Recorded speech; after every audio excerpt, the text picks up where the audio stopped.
Yo, yo, yo, yo, yo. What is going on, CoD Familia? It is your boy BN, aka Mr. Kingdom Builder. And today, I'm going to try and do something uncharacteristic. I'm going to try and sum this up in a very TLDR fashion, but still giving you as much context and kind of as much reasoning or explanation as I can. This is a hot one here, folks. So this is hopefully going to be the kind of end of series, end of chapters conclusion for Kingdom 65, because, man, did I get shared with me, this was a little while ago, but I get shared with me some bombs from Aziz, crazybob, along with DS, right? Just with that group and kind of what happened going towards the end of Season 2.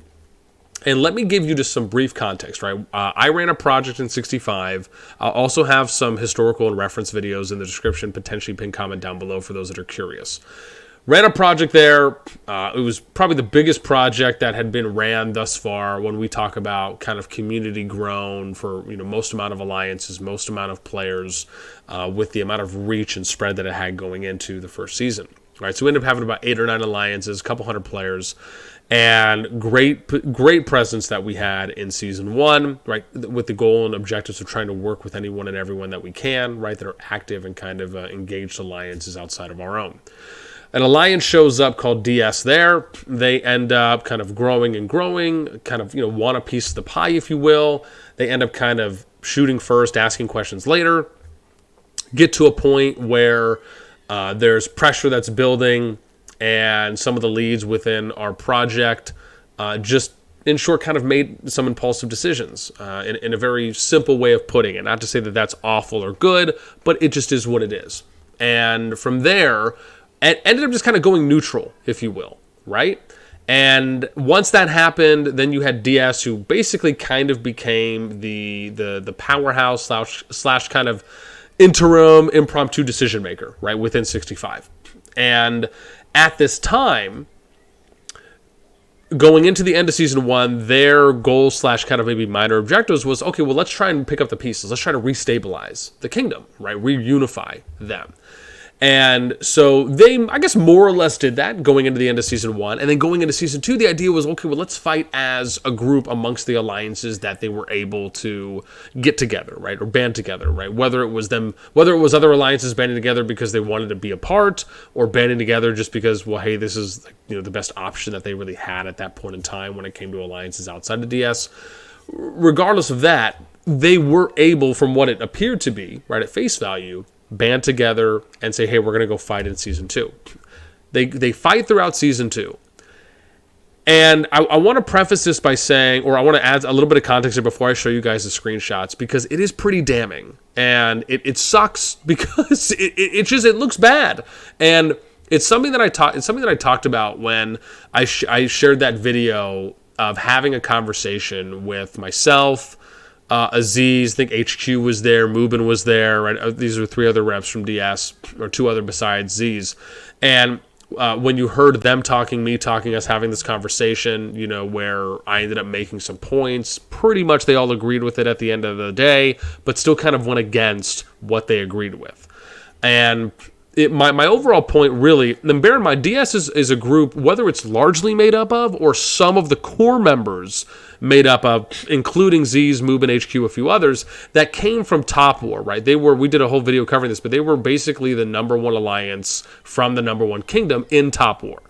And some of them came over, from our understanding, based on what they had told us and what we had heard. They just didn't really have a lot of experience specifically playing more traditional kingdom builders.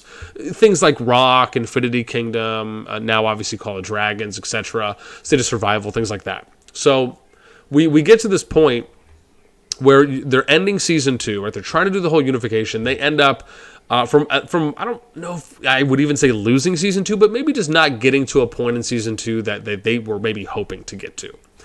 And so now we kind of get to the point where we're at now, where I'm going to show you some screenshots. I'm also going to talk and give you some feedback that I had got from some people that had reached out to me, because there was quite a few, and just read you some of the thoughts, some of the things that they had mentioned. So first off, let me show you the screenshots, because as I said, when you see these screenshots, now bear in mind, I'm not saying go out and attack these people or go out and, blunder, shame them by any means.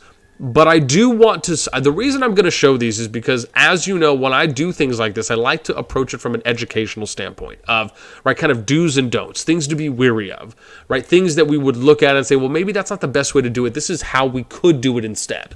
But I also want to show how people that are in power, that are in leadership positions, positions of authority, positions where you are accountable and responsible for the well-being of the players that are under your stewardship, under your care, if you will, how you need to rise above. You need to be the best version of yourself for everyone that's involved. And it needs to start becoming more of a need rather than a want. So let me first start off, and we're going to switch some screens up here and show you the first one. So this is kind of the hammer that was posted by Aziz that kind of dropped everything, where, bear in mind, right, this is leader of DS, N65, this is kind of nearing the end of Season 2, and they say, I don't want to be rude, but I've spoken, dealt, and explained so much, meeting people worldwide, yet I've never encountered individuals with more misunderstanding, lack of knowledge, abilities, organization, listening, speaking, and teaching skills than you. Now, yes, could I kind of rip that a little bit apart? 100%. But if we're just taking that at face value, like, that's a negative, right? That's not you throwing out flowers to anybody, right? That's you basically saying you are and again, I don't want to go hard ham on here, but basically saying that you're illiterate, you're not intelligent, you lack knowledge. I don't even know if lacking knowledge really isn't like the end of the world, but yeah, just like you're not good. I mean, I guess that's probably the easiest way to really almost summarize that line. Then they say, when we say go this way, you go the other, implying that when we say go this way, you should go this way. When we say don't do this, you do it. When we say it's true, you make it false. When we plan, no one follows. When we walk, no one listens. When we talk, no one listens. I need to be able to read this appropriately. You're just masters of drama, pettiness, creating problems, twisting words, and chasing each other like lost dogs. It's funny that this comes from Aziz based on what ended up happening in Kingdom 65 when you're talking about the drama, the pettiness, the creating problems, twisting words. It's kind of like, take a minute to just self-reflect, right? Look in the mirror and just think to yourself, very interesting that the words from Aziz are coming out like this when that's basically what he and the DS group did for the most part in 65, right? Instead of understanding that, hey, we don't know that much about Kingdom Builders, right? Boss and his group have built a really good infrastructure and foundation here. Why don't we assimilate ourselves, take some time to learn, right? Educate ourselves, right? Learn what's happening, get a better understanding of how to do this instead of, right, kind of going against the grain just because they could and maybe just wanted to, right? So then we get to no exceptions. I'm fed up with playing and talking with all of you. I mean, now it's getting intense. May God curse you all. I mean, geez, like, man, what's happening here? May God curse you all? My gosh. At first, I blamed myself, wanting to be a good leader. But now I've done my best to make something better out of you. I mean, that's intense. Yet you're just a bunch of trash. I mean, listen, he basically called an entire kingdom outside of himself. Now, let me preface this. I probably shouldn't say entire kingdom. What I should say is, for all of the alliances and players that were involved with being unified or were involved in some capacity with the 65 effort that DS led or was a part of, you are all trash. I should say it like that. There we go. Goodbye. May God's curse be upon you. But again, regards. Aziz. It's just the way it ends is wild to me. So, okay, first off, may God's curse be upon you. I was talking to someone about this, and this is what I responded. I was like, dude, did this guy just get done watching The Mummy with Brendan Fraser, and he's like trying to quote Imhotep, like right before he goes back to the underworld? Like, where are we right now? It's just wild.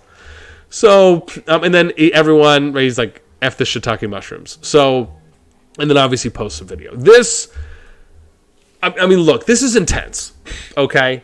We may come back to this. I just want to say, in short, if you are a leader of people, this is not the way to go about writing this, right? He could have said that, he could have made the more or less the same point but said this in a much nicer way, which I find is funny because he says here, and again, I'm not going to hamper because there are some other screenshots I want to get to, where he says, I've never encountered individuals with more understanding, a lack of, right, knowledge, all this stuff, speaking. I mean, this is a form of speaking, right? This isn't really the best way to go about speaking to people, right? There are better and nicer ways to word this where you can still get the same point across of, hey, you just didn't have the best time. Maybe your expectations were higher than expected. Maybe you just couldn't, or maybe there just wasn't a way of figuring out how to kind of connect the dots to get from A to Z, or to make 1 + 1 = 2, so you could kind of get the results that you're looking for, and it's just not something that you just kind of want to put effort into anymore. I mean, that's a very simple way of saying it, right? That could have been said. We'll come back maybe. So let's go to the next screenshot. It's nice to see you all here equal. Cyclops says, what is going on? I'm at work. I just remembered you were asking Bob for a count for your lovely wife. Beggar, go F yourself. I mean, just intense stuff right now, right? Moobin, seriously, man, you killed the Discord. And bear in mind, Moobin was one of the people who, I would say when and again, I've only spoken to Moobin a couple times, but Moobin to me seemed maybe a little less reasonable than HQ, but still a lot more reasonable and level-headed than Aziz and just for our conversations that we were having, right? Just more understanding. And so for him to say this, to me, I take that as a big deal, where it's, him not really calling out Aziz, but just like really kind of, like friend checking, your buddy.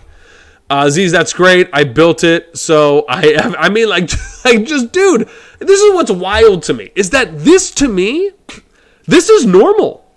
Like, the way that you see Z's typing and writing is some of the first impressions I got of Z's when I started seeing some of the posts that were coming out. And so I just find it interesting. Well, first off, interesting but somewhat funny that, and I'm not saying, I'm just going to say because Moobin was the one who wrote it, where it's, seriously, man, you killed the Discord. I mean, it kind of just, to me, that seems like a Z's thing to do, right? Because those are just some of the actions that he's shown, right? We're not assuming or insinuating. It's just that kind of goes in line with it. But again, I could understand where Movement's coming from, which is like, why did this have to happen? Next screenshot. Burns attempted to post a GIF, but it didn't work. Zed, nice band for that shiitake mushrooms. Fallen, that good lol. Can you enable gifts, Mr. Aziz, for the leader? I want to send some spicy memes during this Great Depression. Burns, you're spot on, broski, spot on. I don't know how to do that, but since you requested, I will pass you ownership. Have fun with band, Oh, slam dunk! I don't even know why I even said it's not really a good thing to say in this moment. But yes, that happened. Unfortunate. Not obviously a good or nice thing. Question from you, sir. You, sir, who betraying for you will betraying you in the end. So you too, band. Everyone, we close, go home, and I don't give a. Probably missed the A, but we know where he's going with that. About all of this shiitake mushrooms. Bye. Okay, now we end up getting some announcements from another Discord. Right, where we have Shundi Swoos says, things got heated today, and now we are here. We are very much the same team. Leadership is still around. The world didn't end.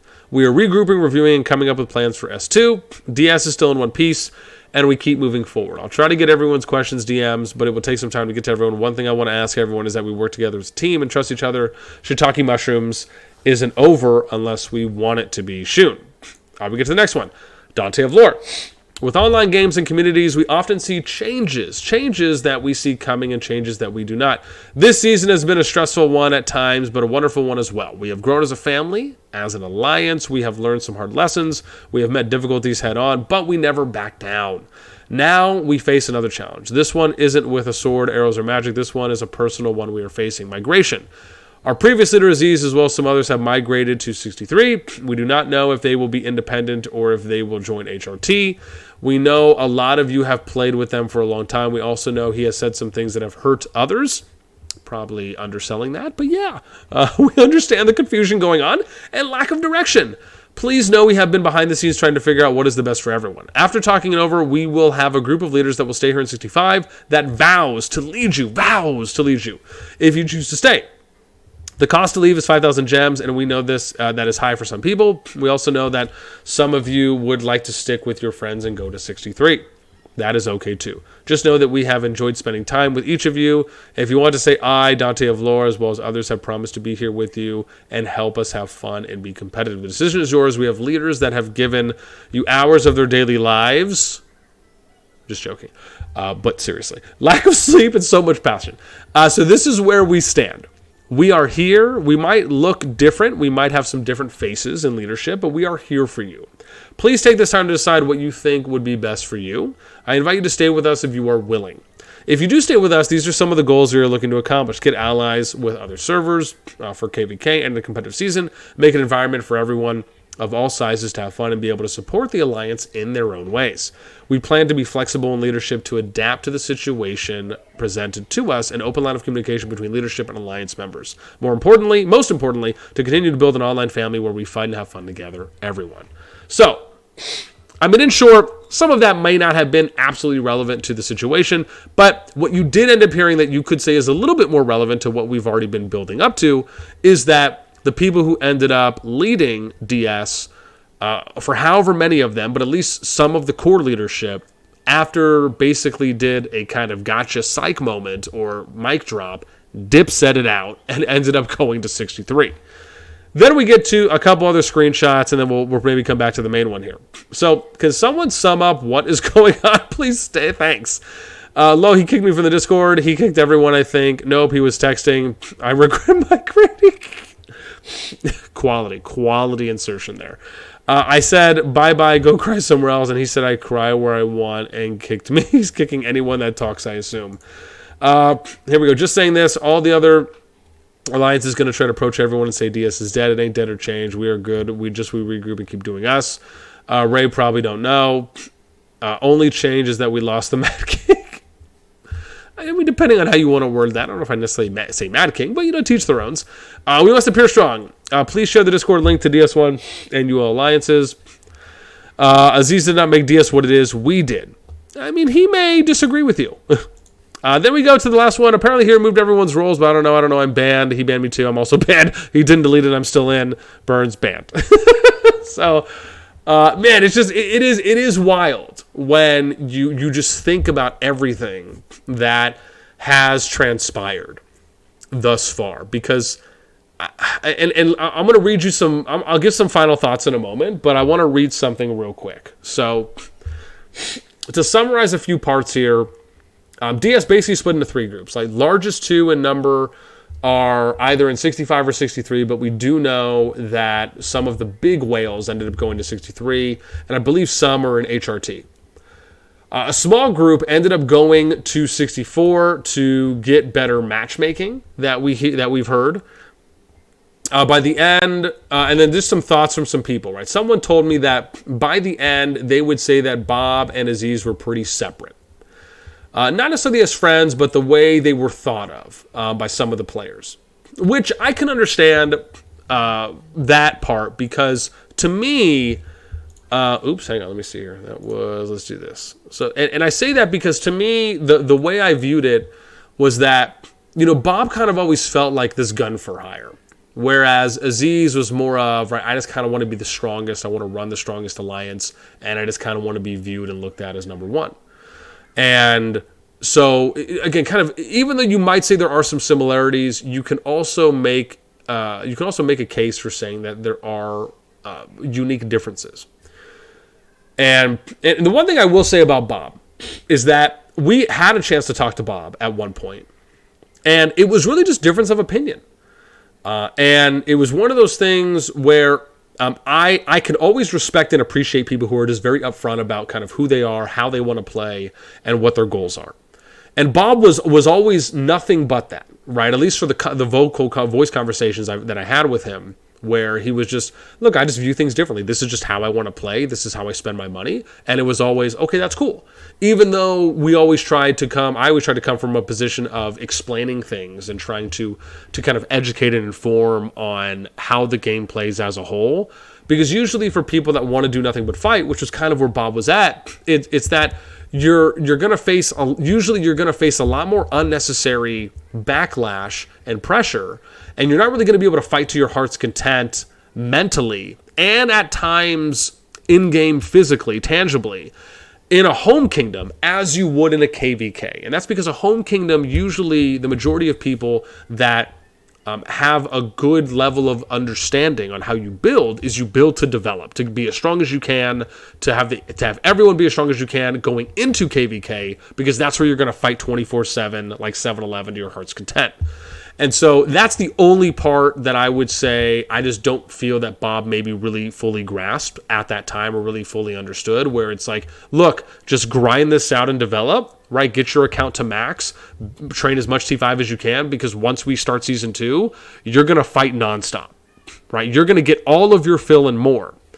And so that's the only part that for me, not just for Bob, but when it comes to kind of whales in general, that always seems to kind of be a missing piece, where they're kind of tunnel visioning and viewing season 1 as what's happening right now and why can't I fight right now, or I want to fight right now and I'm going to do it, and just not understanding some of the hardships that can create within a home kingdom.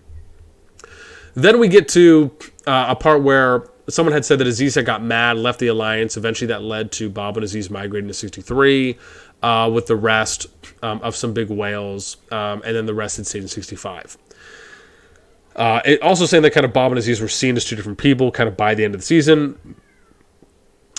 Someone had told me that, quite a few people did like and love Bob, but kind of less of those people were kind of less fond of Aziz. Though this didn't necessarily affect the two of them working and being together, from what they could tell. But they felt that this kind of did shape a little bit of the fallout. Then you ended up having, someone told me that kind of Aziz may have quit the game for good and changed their name, and maybe someone else is running the account, or maybe just kind of took a break. So who knows? Then I was told that kind of J Derb ended up staying back, who was one of the top players in 65, staying behind in 65 with Dark. I think someone mentioned they renamed to the Myth Alliance. They were trying to kind of salvage and kind of still be a home for everyone. And then thankfully, I think someone had mentioned that J-Derb and Dark had like a backup Discord. So that way, and I think that was one of the messages we saw there from one of them about where it was Fallen had said something about another Discord in one of the screenshots we shared. So again, kind of all of this to now kind of get you to my final thoughts. So I think when I look at everything in totality, right, what I view is that, the group from DS just really, I think, overall felt that it was kind of too big of an undertaking, right? Bear in mind, I say this from a position of a wealth of experience, right? When you think about projects, right? When you think about jumper projects or just like large projects that are going into kingdoms, most of the time, these projects are usually between 2 and 4 alliances, right? And we're talking on average. If it's a multi-group project, 2 to 4 alliances usually is the average. You usually don't hear about groups that are 6 alliances or more, right? Let alone 8, 9, 10, or plus. These are typically the sizes of alliance projects that I run, right? But a lot of it comes from needing to know how to build an infrastructure, needing to know how you build a communication line, having organization, how you're going to communicate across the boards, what your kind of lines, your hierarchy lines are going to be. It's kind of like you're building a small business, right, from the ground up into what attemptively you're hoping is going to be this Fortune 500 company. And that's something that just not everyone always has a current level of knowledge and experience on how to do those things. It oftentimes is a lot easier to just manage and run one alliance than it is to think about having to run a group of alliances or wanting to run a group of alliances. And so the one alliance management mindset very much differs. Even though there are some similarities, there are a lot of unique differences between running just a single alliance where you only have to worry about yourself. The example would be running one store compared to having to manage a chain of stores that are in different cities or different states, right? And so when you think about where Aziz and the DS group came from, right, where they came from, what we heard, they migrated into their Top War Kingdom as one alliance, and they kind of ended up either unifying or just kind of getting everyone under an umbrella, right? For the most part, they were one alliance. And that was very much similar and the same when they came over to COD and joined in 65, is they were trying to run a group of alliances from the mindset of their own alliance, right? So instead of, basically they thought internally and then they went externally. The way that I think is externally and then we look internally, right? Externally meaning you're thinking about everyone from the first thought on if someone provides a suggestion or they provide feedback, or if you're thinking about how you're going to implement something within the kingdom, it's thinking about how it's going to affect everyone first and foremost, instead of thinking about, well, how is this going to benefit us? And then we'll worry about the other alliances, right? And that to me always seemed to be the kind of DS approach for the people that were in the decision-making positions. Let me be very clear there, right? And again, this is just me hypothesizing based on what I've seen, the conversations I've had with some of the individuals. And so when you end up seeing that type of a response from Aziz in, the kind of roughest of language and words that were used, it kind of makes sense on, this person just most likely was not in a position to really either dedicate the amount of time that the position needed, or just did not have the current level of knowledge and experience to undertake such an adventure, right? And that doesn't mean that Aziz, as much as anyone else, could not eventually get the amount of knowledge and experience. Anyone really can. You just have to put some effort in there and have a willingness to learn and to make mistakes and then grow from those mistakes. And so this, to me, if I was to summarize this just in the nicest way possible, is I just don't think this person really, until they show, and I say that generally speaking as well, right? If you kind of fall into this category, or if you've seen people that have fallen into this category, take some time, self-reflect, look at your opportunities to grow, and then potentially come back and maybe try leading an alliance. Or maybe your strengths are just in leading one alliance and not really leading a group of alliances, and that's okay too. I know some people that have been able to pinpoint those strengths and weaknesses within themselves, where they say, you know what, boss, I love being a part of your groups, but I just want to lead. Like, I don't want to do anything more than just running my alliance, but I really believe in what the goals are, and I want to be a part of that, and this is how I'm going to do that, right? They're not trying to kind of coup d'etat and overthrow or anything like that. Like, they get it. There's other times where maybe as an officer, you just know, I don't want to try and go for the leader role. Like, I love supporting the lead because I like more of the freedom without having to have as much responsibility and as much tasks and maybe as many people reaching out to me in DMs. So these are things that kind of everyone has to be able to self-assess themselves. And anyways, with all of that being said, that's pretty much where I'm going to leave you. This is, I'm not the type to be like, haha, got you. It ended up the way I kind of knew it was always going to end. That's not really me. I mean, I think at the end of the day, when we, for me, the big, and I always say this as well, the biggest part for me is always the letdown of the players, right? Because people like Aziz, others that are in those decision-making leadership positions, your responsibility first and foremost is to the players. When you're running an alliance and when you're trying to run a kingdom or multiple alliances, right, under an umbrella or a group, you are there to be a steward to them, to make sure that you're putting your best foot forward every day for them. And the fact is, just not everyone is always going to be willing to do that, and sometimes wanting to do that. And from my assessment, it just feels like, a level of due diligence with exhausting all options and really immersing oneself to give their all to something just really wasn't here, unfortunately.